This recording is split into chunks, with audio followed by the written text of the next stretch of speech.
kapag nga raw biniyak mo ang nakatumbang puno ng niyog, may makikita kang sorpresa. Mabagal gumalaw at may pagkamahiyain, natatakot man ang ilan. Sagana naman daw ito sa protina at kalasa pa ng manok. Ang tawag dito, uok o coconut worm.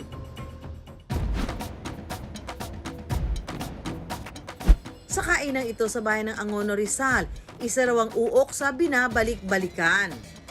Maraming dumadayo na customer dito kasi gusto nilang ma-experience yung pagkain ng uok. Literal na fresh daw ang inihahain nilang uok dahil kinakain ito ng buhay. Pero masarap din daw itong i-adobo. Magluluto tayo ng isa sa specialty ng balaw-balaw, yung uok. Ang mga sangkap kapareho lang din sa pagluluto ng karaniwang adobo. Ang una po natin gagawin ay kakatayin natin ng uok. Tanggalan lang natin siya ng ulo, tanggalin natin yung itim. Kapag nalinis na ang uok, saka na igigisa ang bawang at sibuyas. Sunod natin kamatis.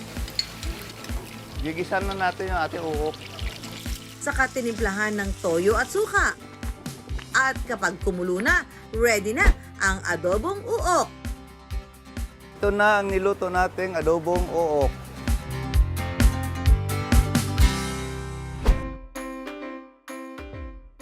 Pero alam niyo ba mga ka-wonder kung paano ang tamang pagkain ng uok?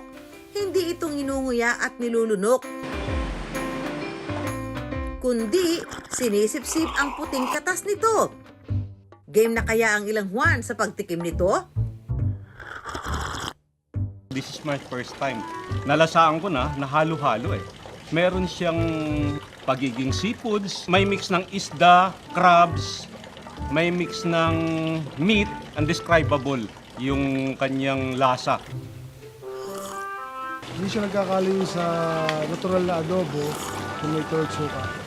Bandang dulo, mayroong konting aftertaste siya. Nalalasahan ko yung lasa ng, di ba kinakain niyang pusot or yung sa puno ng niyog? Or tuloy ko to.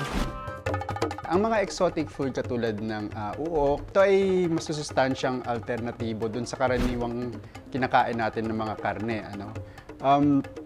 Ngayon, depende dun sa pinanggagalingan nila at kinakain ng mga ito, dun din magdedepende kung ano yung mga sustansyang pwede nating makuha sa pagkain nito. No? Pero generally, siksik sa protina, sa iba't ibang klase ng vitamins at minerals, at dun sa magandang kalidad ng fat, no? Tinatawag nating omega-3 and omega-6 fatty acid.